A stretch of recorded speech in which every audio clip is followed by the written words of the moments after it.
네, 박경신의 진실 리포트 시간입니다. 박경신 교수님 나오셨고요. 안녕하세요. 네, 오늘은 안녕하세요. 또 중요한 게스트 한 분 함께 하셨습니다. 영화 천안함 프로젝트 연출하신 백승우 감독님 직접 스튜디오에 모셨습니다. 감사합니다. 네, 초대해 주셔서 감사합니다. 네. 좀 마음이 편치는 않으시겠어요, 현재? 뭐 즐겁지는 않네요. 네. 글쎄요, 즐겁지 않다는 게 아주 뭐라 그러죠? 좀 다 드러내지 않은 표현이라고 저는 생각이 듭니다. 네. 저희 오늘 주제가 영화 천안함 프로젝트 상영 중단 사태에 대해서 다뤄보려고 합니다. 뭐 언론을 통해서 많이 전해졌고 또 뭐 논란도 있었고 하지만 영화가 상영 중단 사태까지 이른 것에 대해서는 또 영화계 인사들도 그렇고 많이 너무하다는 반응도 내놓고 있는 상태고요. 현재 어떤 내용인지 오늘 이제 차근차근 살펴보고 얘기 나누도록 하겠습니다. 우선 박 교수님, 영화 천안함 프로젝트 상영 중단 사태다 저희가 이렇게 제목을 정했는데요. 네. 전체적으로 설명 먼저 좀 해주세요. 영화 천안함 프로젝트가 지금 우리나라에 멀티플렉스가 큰 멀티플렉스가 이제 3개가 있는데 CJ 계열, 네. 그리고 롯데, 그리고 메가박스 이제 3군데가 있는데 이제 보통 영화들이 그 3군데 이제 다 걸리죠. 네, 다 걸려야 이제 전 국민들이 다 볼 수 있고 그런데 CJ하고 롯데에서는 이제 거절을 해서 메가박스에서 걸리고 네. 그리고 그 외에 이제 독립영화관들 몇 군데 걸려서 30여 군데에서 상영을 했어. 네. 상영을 해서 성공적으로 개봉을 했습니다. 그래서 흥행도 잘 돼서 소위 그 독립 영화들 중에서는 흥행 1위였고 또 전체에서도 뭐 예매율 순위로 11위를 9위인 적도 있었고 네.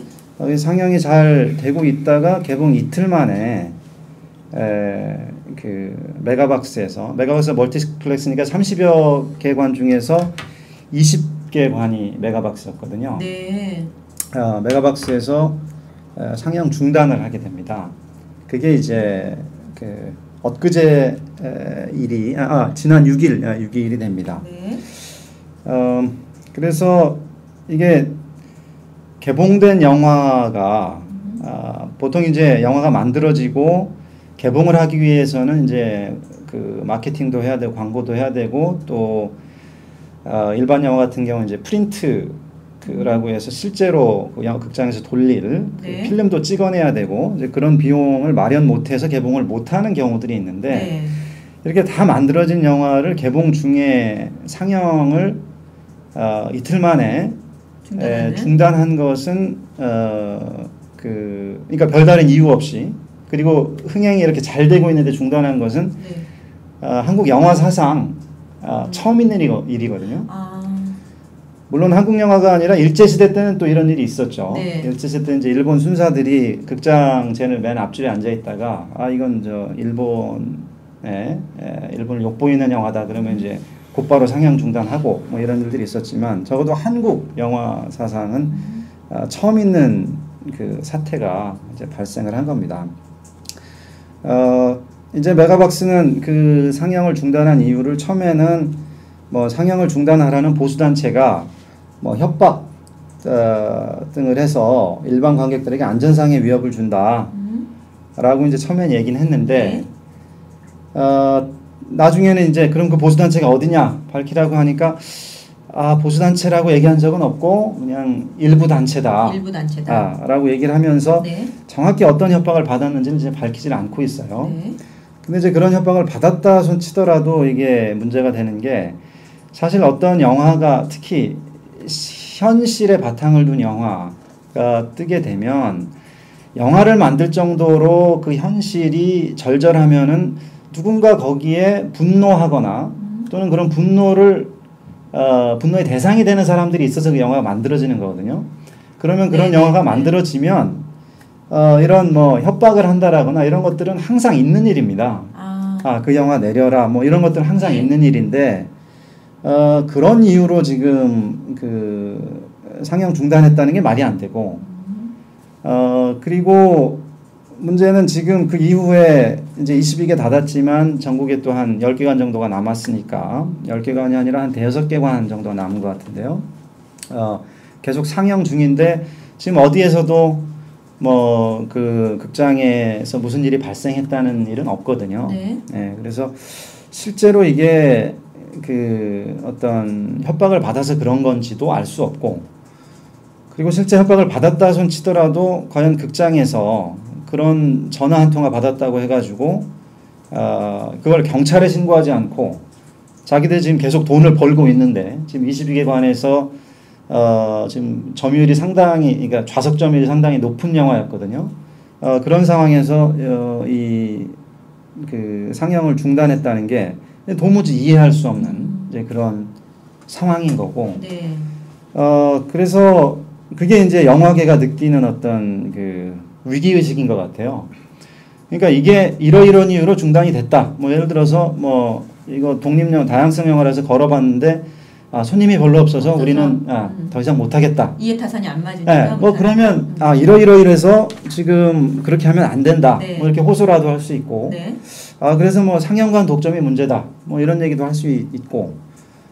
또는 뭐 어떤 단체가 연락이 와서 이러이런 얘기를 했는데 살펴보니까 우리가 소송을 당할 것 같아서 네. 내렸다.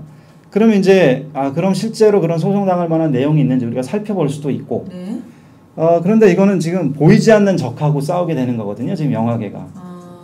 그러니까 무슨 이유인지 모르는 상태에서 일방적으로 그냥 그냥 영화를 지금 보통 영화 하나 만드는데 뭐 40억 이제 홍보까지 다 합쳐서 네. 뭐 작은 영화들은 뭐 이제 몇 억대로 만들고 뭐 더 큰 영화들은 뭐 100억대 뭐 이렇게 가지만 하여간 평균 뭐 30억 40억 사이 커다란 프로젝트인데, 그렇게 해서 다 만들어 놓고 개봉까지 했다는 건 마케팅비까지 다 들어갔다는 얘기거든요. 예. 마케팅 회사에 돈도 다 주고 그래 놓고 지금 이게 그 영화가 중간에서 상영 중단된다면 어떤 그 영화 제작자도 이 영화라는 그 산업에 종사할 수가 없게 되는 거죠. 그래서 이제 영화계 전체, 영화계 뭐 12개 단체가 긴급 기자회견을 열고 네. 그 이제 항의하는 그런 정도의 네. 사태가 좀 벌어진 것 같습니다. 구체적으로 영화계에서 어떤 입장을 표명했는지 좀 설명해 주실 수 있으실까요? 네, 방금 교수님이 말씀하신 것처럼 사실은 이 문제가 이제 그렇게 뭐 정당한 이유 없이 내려가면서 문제가 천안함 프로젝트라는 그 독립영화에 한정된 게 아니라 네. 이제는 전체 영화를 대변하는 꼴이 되어버렸거든요. 예. 그러니까 다시 말하면 뭐 그날 기자회견 때도 뭐 몇몇 감독님께서 얘기하셨던 것처럼 표현의 자유가 문제가 돼버린 거예요. 이제 알아서 자체 검열해서 작품 만들어라라는 모종의 압력인 거잖아요. 예를 들면 뭐 제가 다음 영화로 뭐 이렇게 사랑 얘기를 하려고 하는데 이 사랑 얘기를 더 극적으로 하기 위해서 뭐 배경이 뭐 여자 아버지가 됐든 남자 아버지가 됐든 무슨 뭐 정치적 상황이고 뭐 이래서 이야기가 더 깊어질 수도 있는 건데 이렇게 뭐 내려버리면, 심지어는 극장에서 내려버리면 꼼짝 못하면 알아서 자체 검열해야 되는구나 이런 상황이 오게 되면 이건 비단 영화계뿐만의 문제가 아니라 소설계라든지 뭐 TV 드라마라든지 뭐 이런 모든 창작하시는 분들한테 지금 모종의 압박이 온 거죠. 그래서 이게 크게 문제가 되는 거죠. 단순히 이 영화 하나만 살리자는 문제가 이제 더 이상은 아닌 거죠. 그러니까 어떤 식의 문제가 될 소지가 있는 주제를 다루거나 배경이 등장하면 극장 측에서 그냥 상영을 중단할 수도 있다는 선례를 남기게 되는 그렇죠. 굉장히 위험한 일이 게 생기게 거죠. 된다고 판단을 하신 거군요. 네. 감독님 항의 안 해보셨어요? 메가박스 측에? 그래서 이제 우리가 기자회견을 한 거고요. 예. 기자회견을 한 거고 무슨 답변을 받으셨나요? 어제 뭐 직접 받은 답변은 없고 네. 어제까지 기사 내용으로 봤을 때 뭐 밝은 미래가 안 보이는데 네. 뭐 그래도 어쨌든 이 영화도 소통에 대한 얘기인데 일단 얘기를 던졌으니까 공식 답변이 올 때까지 저희도 한번 기다려 보려고 합니다. 이게 지금 중요한 게 우리나라 그 영화 그 극장 업계가 매우 지금 독과점화되어 있거든요. 그렇죠. 그래서 CJ 계열하고 롯데, 메가박스 요 세 군데에서 전체 그 스크린 수의 90%를 지금 가지고 네, 있어요. 그러면은 그 세 군데에서 영화를 안 걸어주면 국민들은 그 영화를 볼 수가 없는 거나 그렇죠. 그럼 이제 남는 거 10%는 뭐 시골의 뭐 단관 극장이나 어디 서울에 이제 뭐 예술 영화 틀어주는 그런 몇 군데밖에 이제 안 남는 건데 이렇게 단 세 사람이서만 이거 영화 걸지 말자라고 하면은 그 영화를 볼 수 없는 이제 더 중요한 것은 말씀드린 것처럼 영화는 이 건축물처럼 한 사람이 아니라 수십 명이 거기에 어떤 자기의 그 생존을 걸고 있는 거잖아요. 뭐 커다란 건물에도 거기 미장이 하시는 분이 있을 테고 거기 벽돌 하나 들고 가는 사람도 있을 테고 다 거기서 생계를 이어간단 말이에요. 그럼 영화를 하나 만들 때도 옆에서 그 등을 하나 들고 있어도 라이트를 하나 들고 있어도 그게 다 자기 일이란 말이에요. 근데 그렇게 해서 만들어진 그 작품을 그렇게 만들어진 그 투자가 회수되는 게 바로 이제 극장인데 그렇게 만들어 놓고 지금 아무런 이유 없이 지금 그 영화가 상영되지 못한다면 생계 유지가 불가능한 거죠. 수많은 사람들이 그 결정을 세 사람이 그냥 딱 내릴 수 있다라는 현재 상황이 세 사람이라는 것 CJ 쪽 최고 책임자, 롯데 쪽 최고 책임자, 메가박스 결국에는 지금 이것도 CJ랑 롯데는 안 걸겠다고 해서 뒷얘기를 들어보니까 이것도 어떤 정치적인 부담이 있어서 안 걸겠다고 했나 봐요. 그리고 결국엔 노해서 결국엔 메가박스 걸렸던 건데 처음에는 이제 고마웠다가 메가박스도 지금 이걸 끊어버리니까 이렇게 흥행이 잘 되던 영화가 지금 유통이 안 되는 상황이 벌어진 겁니다. 이제 제가 뭐 의도치 않게 저 역시도 이제 제가 만든 영화지만 제가 의도하지 않게 저도 영화계의 많은 면을 직접적으로 보게 된 기회가 된 건데 방금 교수님 말씀하신 것처럼 지금 현재 우리 영화가 그래도 이렇게 좀 건강하게 가는 건 사실 독립영화관이라든지 예술영화관들이 크게 수익을 보지 못하면서도 끊임없이 유지해줬기 때문에 어쨌든 저 큰 업체 체인들이 내렸을 때 그나마 3개, 4개관, 7개관이 남아있어요. 유지는 되는. 이제 뭐 개인적인 얘기지만 저는 사실은 메가박스에서 내렸을 때 굉장히 이제 마음이 안 좋아서 제 속마음은 그래 뭐 거대 체인 보고 만든 영화도 아니고 뭐 당신들 없어도 난 얼마든지 독립영화관 뭐 예술영화관 통해서 나는 끝까지 갈 거야 뭐 이런 생각이 있었는데 엊그제 이제 제가 광화문에 있는 인디스페이스에서 이제 관객과의 대화를 하는데 한 이제 관객이 손을 들더니 이 영화가 너무 보고 싶어서 오늘 아침 제주도에서 왔다. 그리고 영화를 보고 제주도로 내려간다. 뭐 영화 만들어줘서 고맙다. 그리고 맨 마지막 질문이 뭐였냐면 그래서 제주도 언제 개봉하세요? 제주도에서 언제 볼 수 있어요?를 말씀하실 때 이제 이 영화는 이제 내 손을 떠났구나. 이건 내가 기분 나쁘든 말든 그거하고 문제가 아니라 정말 나는 어떻게든 최선을 다해서 이 영화가 제주도뿐만 아니라 그날 제주도, 충청도, 강원도 굉장히 많은 분들이 서울로 와서 오로지 영화를 보기 위해서 오로지 영화를 보기 위해서 보고 내려가시는 걸 보면서 이건 정말 이제 더 이상 내 문제가 아니라 정말 나는 최선을 다해서 그게 또다시 메가박스가 됐든 뭐 CGV를 다시 설득을 하든 어떻게 해서든지 전국에 있는 지금 이렇게 보고 싶어 하는 분들한테 어떻게 하든 보여줘야 되는 게 제 의무라는 걸 제가 그때 깨달았죠. 그리고 계속 이제 얘기를 해나갈 겁니다. 근데 이번 영화가 물론 언론에서 나오기도 했고 또 각각 그 필력이 다른 어떤 논객들께서 이제 쓰시기도 하셨어요. 기사도 쓰시고 또 하셨지만 어떤 내용이고 영화에 뭐가 문제가 있어서 이렇게 지금 된 겁니까? 감독님 보시기엔 어떠세요? 영화의 내용을 제가 만든 입장에서 제가 내용 얘기하는 게 좀 그런데 왜 만들었는지 일단 뭐 왜 만들었느냐 하면 일단 제작자인 정재영 감독님 같은 경우는 어떤 TV 토론을 보고 있었대요. TV 토론을 보는데 뭐 한 보수 논객이 아직도 천안함 사건이 북침이 아니라고 믿는 종북주의자들이 있다. 그랬는데 제 감독님은 나도 아직 확신 못하는데 그럼 난 종북주의자야? 뭐 이렇게 의문을 가지고 보고 있는데 네. 감독님이 놀란 건 뭐였냐면 그런데 왜 사회자나 반대쪽에 있는 논객들이 거기에 대해서 아무 말도 안 한다는 거예요. 예. 문제가 있다. 이렇게 생각하고 계시다가 이제 우연히 신상철 씨를 만났고 신상철 씨가 이 건에 대해서 이제 재판을 하고 있다는 걸 알고 이거 영화로 만들어야겠다. 네. 라고 마음을 먹고 있었는데 마침 그때 이제 남영동 후반 작업할 때여서 편집을 한참 하시는 중이어서 시간이 없었던 거죠. 네, 본인이 네. 하시기에는. 네. 그래서 이제 저를 불러서 자 이런 게 있는데 한번 만들어 볼래. 근데 이제 저 같은 경우는 사실은 제가 처음에 천안함 사건을 봤을 때는 사실은 그냥 이상하고 말았어요. 예를 들면 1번이라고 이제 그 증거가 나왔는데 네. 근데 저는 뭐 영화를 해서 그런지 몰라도 보통 왜 필적이 나오면 용의자와 필적이 맞는지 안 맞는지 이렇게 막 대조하고 뭐 이런 네, 여러 가지 절차들이 있잖아요. 네. 근데 원래 현실에서는 그런 거 없이 그냥 이렇게 글자만 나오면 이게 용의자가 되나? 이상하네. 그리고 전 넘어갔었어요. 네. 넘어갔는데 저한테 있어서 가장 큰 문제가 됐던 건 뭐냐면 그 이후에 이제 잘 아시다시피 조용한 헌법재판관 후보자가 국회에서 이제 여당 쪽에서 천안함 북침이라고 생각하냐 안 하냐 뭐 정부 말을 따르지만 뭐 확신할 수는 없다.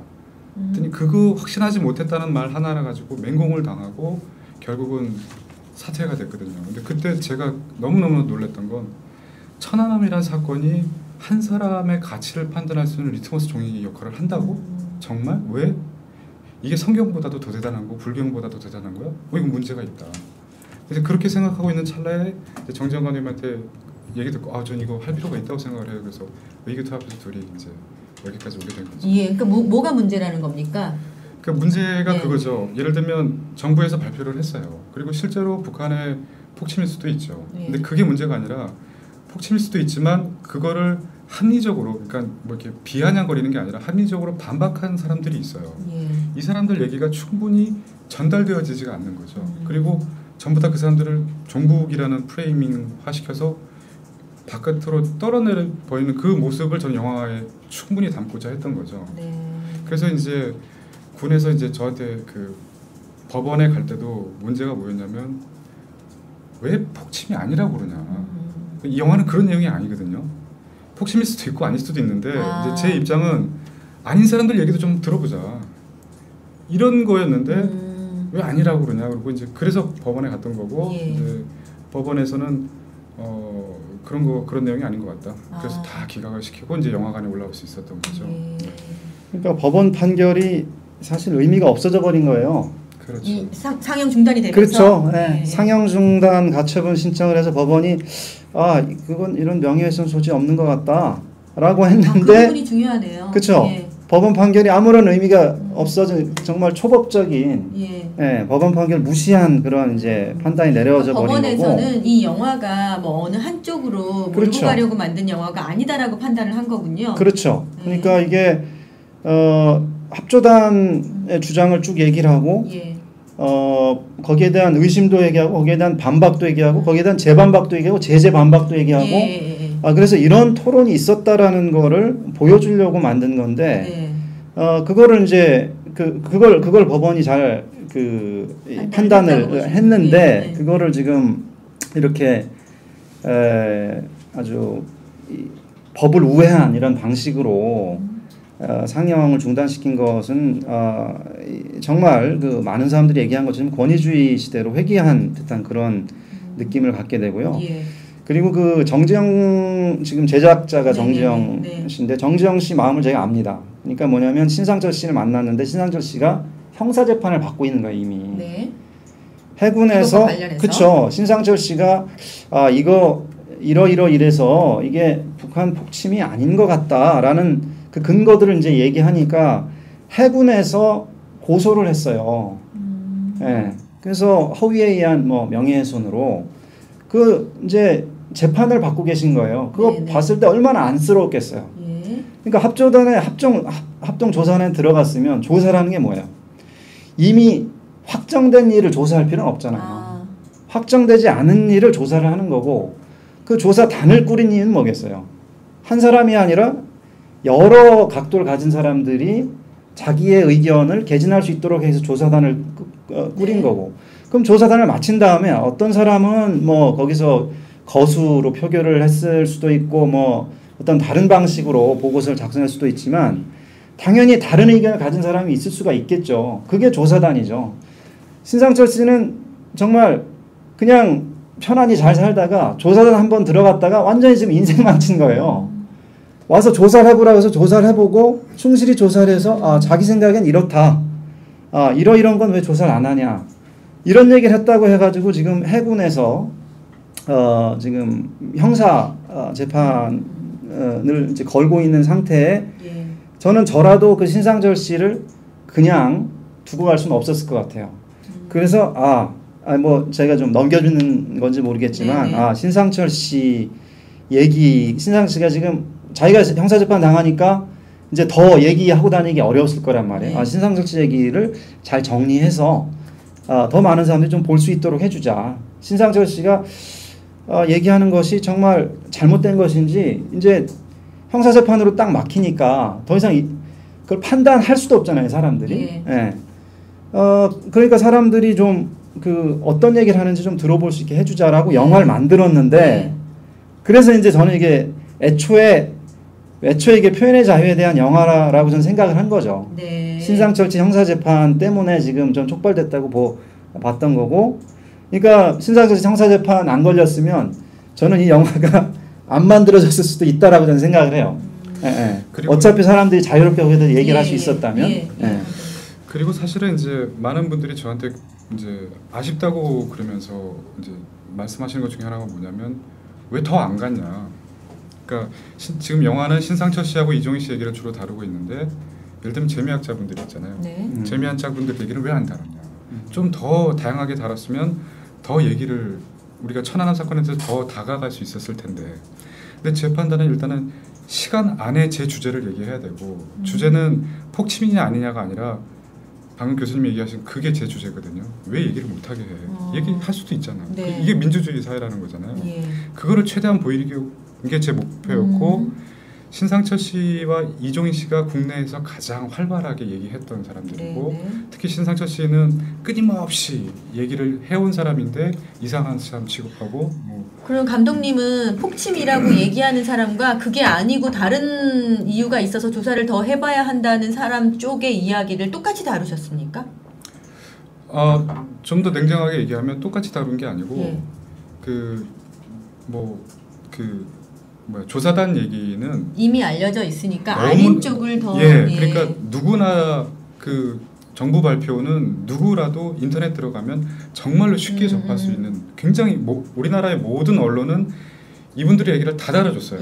쉽게 접근할 수 있단 말이죠. 근데 신상철 씨나 이종희 씨 얘기들 특히 이종희 씨가 정말로 그냥 간단한 자초 하나만으로도 배가 부러질 수 있다라는 거는 그분만이 갖고 있는 경험과 지식이거든요. 이거는 심지어 인터넷에도 찾아볼 수 없는 얘기들이에요. 그러니까 그런 얘기들에 저는 더욱더 집중을 해야 되고 그리고 제가 원한 건 그거죠. 저는 판단을 안 했어요. 저는 판단을 안 했지만 뭐 관객들마다 다를 수 있겠지만 관객들이 보시기에 일리가 있네 싶으면 뭐 기든 아니든 저런 의심해볼 필요가 있어. 뭐 당연한 거잖아요. 감독님 영화를 만드시면서 본인의 판단 없이 창작물이 나올 수 있습니까? 저는 저 나름 판단이 섰어요. 그런데 이 영화를 제가 처음부터 끝까지 하면서 저 스스로한테 약속한 가장 큰 게 뭐였냐면 최소한 나한테 거짓말하면 안 된다. 만약에 영화를 만들다가 중간에 내가 정말로 법인이라고 확신되어지는 어떤 게 발견되어지면 반드시 내가 어떤 압력이 있더라도 난 영화에 결과를 넣는다. 이게 저와의 약속이었는데 뭐 아직 영화 못 보신 분들한테는 좀 죄송하지만 못 찾았어요. 본인이 못 찾았어요. 하시면서 다만 이럴 것 같다라는 저만의 심정은 있죠. 근데 사실 그건 중요한 게 아니잖아요. 이 영화에 있어서 가장 중요한 건 영화 감독 백승우가 천안함에 대해서 뭐라고 생각하냐가 중요한 게 아니라 자 우리 사회가 이런 모습을 보이고 있다. 이걸 보여주는 게 저한테 가장 중요한 거기 때문에 저는 최대한 제 생각을 없앴죠. 그 다큐멘터리 나면서요. 인터뷰들이 있고. 근데 저도 좀 여쭤보고 싶은 게 있었는데 제가 좀 이게 좀 빨리 준비되다 보니까 제가 살펴보지 못했는데 그 가처분 소송에서는 그 천안함 유족들이 제기한 가처분 소송에서는 영화의 어떤 부분이 허위다라고 주장들을 했나요? 제가 지금 그거 여쭤보고 싶었어요. 이 지금 우리를 굉장히 당혹하게 했던 게 사실 그 부분입니다. 네. 그러니까 처음에 전주영화제 올라오자마자 바로 그 다음날 국방부에서 의견 발표를 했고요. 그리고 심지어는 우리가 법원에 제가 출두하는 날까지 그 우리한테 냈던 그 5번 모두 영화를 안 본 상태였었어요. 영화를 안 본 상태에서 제기를 했던 거고, 그래서 이 영화 내용하고는 다른 부분들을 계속 얘기를 하셨던 거죠. 예를 들면 폭침인데 왜 폭침이 아니라고 그러냐. 근데 영화에서 폭침이 아니라고 합니까? 그거는 제가 판단하지 않았다니까요. 그러니까 보는 분들이 그러니까 판단하게 폭침이 아닐 근거에 대해서 계속 얘기가 나오죠. 그렇죠. 예. 그렇죠. 그게 아주 저기 추리 영화 좋아하시는 분들은 아주 재밌습니다. 그래서 그 근거들이 아닐까? 맞을까? 뭐 이렇게 그래서 보는 거군요. 여러 가지 이 경우의 수들을 이제 하나씩 따라가면서 예. 다 이렇게 다뤄주기 때문에. 근데 어찌됐든 제가 궁금했던 거는 상당히 이게 사실에 좀 집착한 영화라서, 네네. 팩트에 집착한 영화라서 네네. 그 팩트 중에 어떤 것들이 허위라고 없었어요. 그렇게 찍어놓은 얘기들이 없었어요. 그 영화의 어떤 부분이 잘못되어 있고 어떤 부분이 왜곡되어 있다라고 규정해놓고 던진 게 아니라 그냥 뭉뚱그려서 이 영화는 폭침인데 폭침이 아니라고 하는 영화다. 문제가 있다. 사용금지 가처분 해라. 이게 요지였었던 거죠. 예. 그러니까 예. 그러니까 이게 보이지 않는 적일 뿐만 아니라 말 없는 적이에요. 예. 뭐냐면 이 영화에 문제가 있다고 하는데 그럼 뭐가 문제가 있다는 건지. 근데 이제 유족들로서는 그걸 뭐라 그러죠? 보통의 사람들과 같은 심정을 갖거나 올바르고 그르고의 문제가 아니라 거기에 감정을 배제하고 판단하실 수가 없는 분들이니까 또 뭐 그렇다고 하고, 그런데 그 북침이라고 완전히 믿고 있는 분들이 폭침이라고 완전히 믿고 있는 분들한테는 이게 심각한 왜곡이라고 볼 수 있는. 제가 유족들 생각을 해봤어요. 제가 유족들 말씀을 드릴게요. 네. 87년도에 칼기 폭발 사고 있죠. 김현희 씨가 했다는. 그런데 그 칼기 폭발 사고 유족들이 아직도 싸우고 있습니다. 그렇죠. 김현희가 한 것이 아니라고. 예. 왜냐하면 이 200여 명을 몇 명이 잘 기억이 안 납니다만 그렇게 많은 사람을 죽인 사람을 2달 만에 사면을 하고 그 사람이 국정원 직원과 결혼해서 살고 있고 이건 뭔가 이상하다. 예. 뭐 뿐만 아니라 이 수색 작업을 해야 되는데 수색 작업도 제대로 하지 않고 뭐 이제 이런 얘기들 하는데 제가 뭐 그 내용에 대해서 말씀드리려는 건 아니고 유족들이라고 저희가 그냥 무조건 유족들은 그냥 정부 발표를 믿을 거야. 절대로 그렇게 생각하시면 안 된다는 거예요. 네, 유족들도 도리어 우리보다도 더 지금 의심을 가진 분들이 있을 수가 있어요. 단지 이제 뭐 정부의 이제 보상 문제나 뭐 또 유족들이 전체 그룹의 어떤 안에서의 파워 다이나믹스나 뭐 이런 것 때문에 조용하고 계실 수가 있는데 절대로 유족들이 그러면은 다 폭침이라고 확신하고 그래야만 된다고 생각을 한다. 저는 그게 도리어 저는 이제 폭침이라고 생각하는 분들은 심각한 왜곡이라고 할 수 있겠다는 거고, 유족을 제가 거론한 얘기는 유족은 어떻게 보면 당사자들이기 때문에 또 일반 관객들이 보는 것과는 다를 수 있겠다는 얘기를 저는 유족에 대한 제 입장은 뭐냐면 사실은 굉장히 죄송하게 생각하고 있고 지금도 죄송하게 생각을 하고 있어요. 그러니까 뭐 그분들이 이유가 뭐가 됐든지 간에 마음을 어느 한쪽에다 잡아놨을 텐데 그리고 겨우 버텨왔을 텐데 어쨌든 이유가 뭐가 됐든지 간에 이 얘기가 다시 나오는 것에 대해서 분명히 괴로울 거예요. 근데 그 부분은 제가 너무나도 죄송하고 지금도 정말 마음이 아파. 제가 진짜 제일 제가 힘든 게 사실 그 부분인데 가장 정말로 가슴이 아픕니다. 근데 그 욕을 제가 먹을게요. 먹는데 제가 욕먹을 짓 했고요. 그 부분에 대해서는 욕먹을 짓 했지만 이거는 그 다음 단계로 나가야 되는 사회 문제거든요.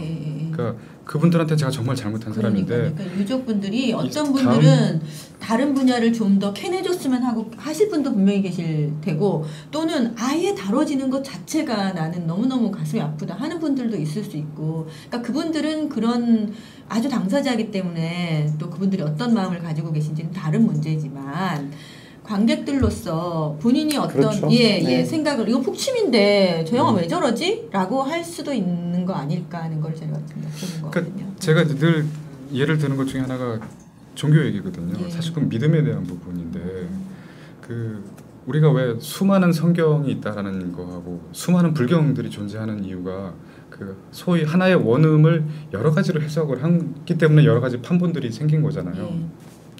심지어는 종교조차도 그렇게 각양각색의 해석을 인정을 하고 계속 그 인정해 나가는 싸움이 이제 종교학에서 내려오는 이제 그런 싸움들이잖아요. 근데 왜 우리는 이 정부 발표 하나를 가지고 종교 이상의 믿음을 지금 강요하고 있다고 저는 생각을 하거든요.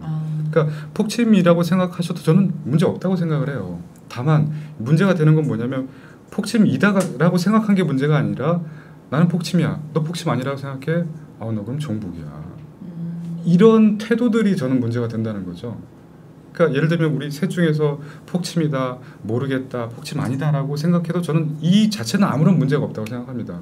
근데 이거 자체가 어떤 규정을 짓고 그룹화시키고 떨쳐내고 이렇게 되어지는 행동들이 저는 굉장히 위험한 우리 사회가 지금 갖고 있는 위험성이라고 생각해서 그래서 굳이 이 영화를 우리 사회의 거죠. 위험성이라고 생각하시는 우리나라에 제가 지금 이거 해놓고 질문을 여기 써놓고 이거 참 이 안에 포함된 얘기가 모자란다고 제가 느끼는데 그냥 이대로 그냥 한번 여쭤볼게요. 우리나라라는 우리 지금 현재 분단되어 있고 이런 특수한 상황을 조금 이제 창작하시면서도 고려를 하셔야 되는 거 아닌가? 그러니까 저는 그런 천안함이라는 사건을 계속 이제 조사를 하면서 제가 느낀 건 뭐냐면 우리가 역사를 바라보게 되면 이게 한국사뿐만 아니라 전 세계사를 봐도 사람의 이성이 가장 파괴되고 정말 광기가 넘쳐나는 것은 항상 전시입니다.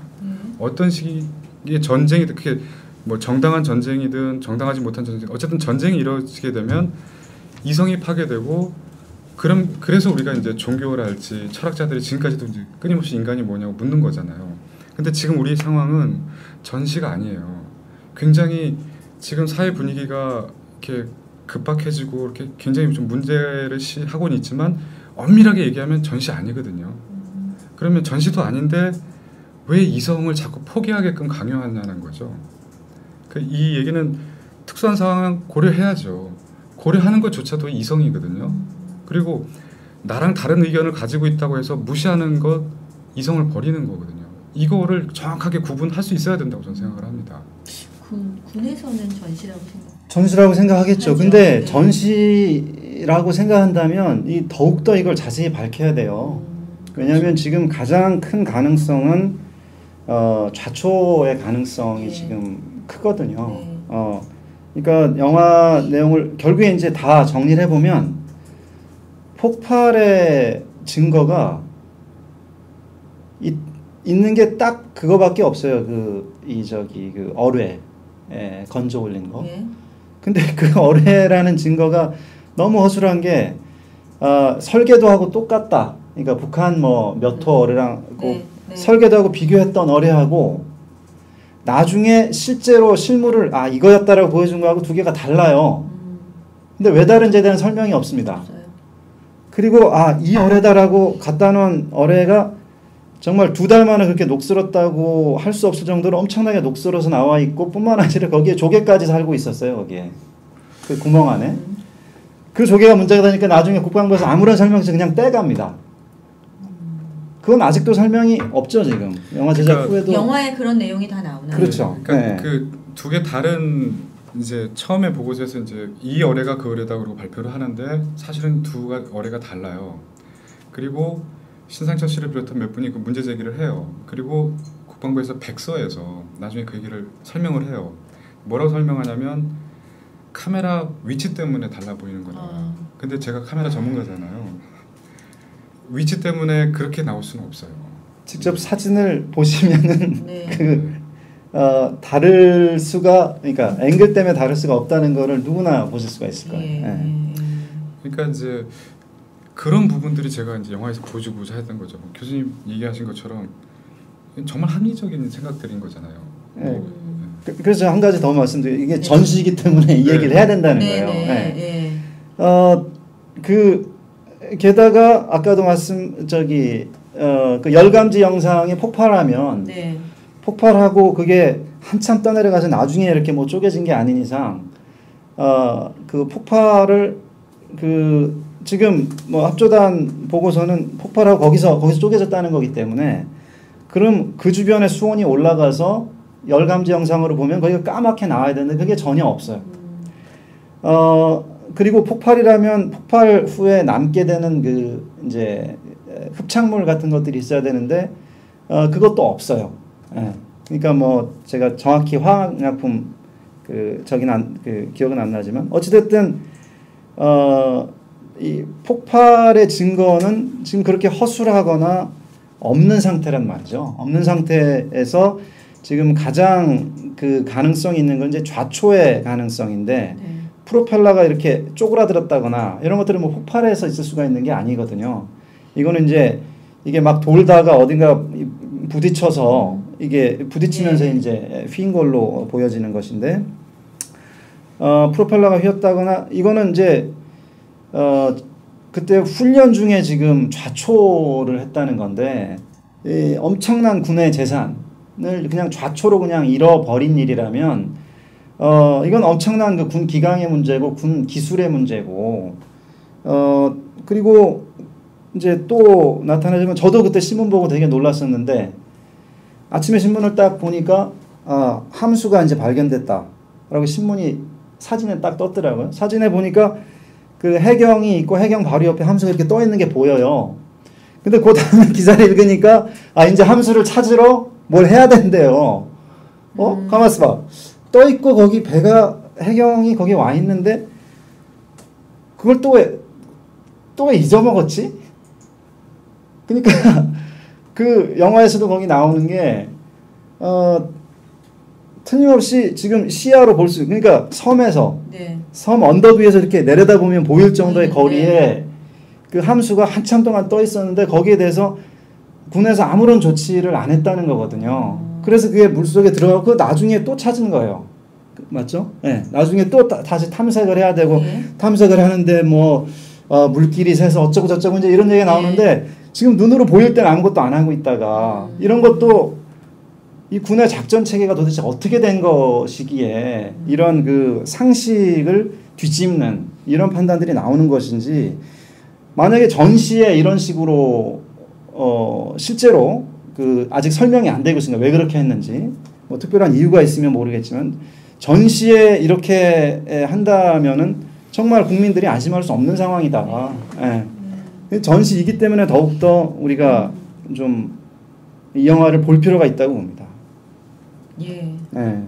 감독님 앞으로 그럼 어떻게 대응하실 예정이세요? 뭐 소송이나 내지는 아까 뭐 영화 산업적인 얘기도 하셨는데 손해배상 청구나 뭐 이런 거 하실 생각이신가요? 그러니까 모든 게 다 가능하고요. 네. 모든 게 다 가능하지만 일단은 저한테 있어서 이제 우리 이제 아우라 피처스 쪽에 있어서 첫 번째는 어쨌든 지금 이렇게 영화를 많이 보고 하시는 분들이 계속해서 연락이 와요.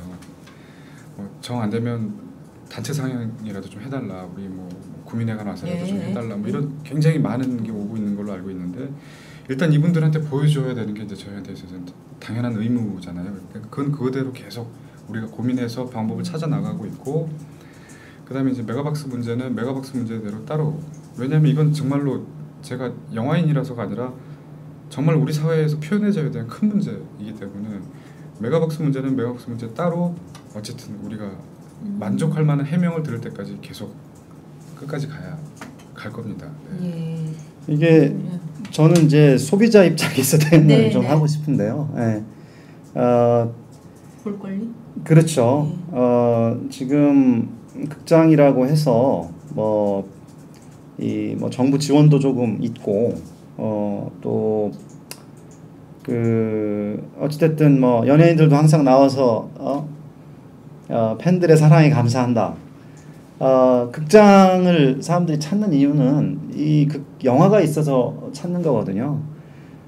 잘 만들어진 영화를 보여주기로 정당하게 계약을 해서 그리고 그 흥행성까지 다 입증이 된 그러니까 본인들도 돈을 벌 수 있는 그런 영화라는 게 확인이 됐는데 그거를 지금 별다른 이유 없이 이렇게 내리는 것은 이건 독과점의 횡포라고 볼 수밖에 없고 혹시 그 예매하셨다가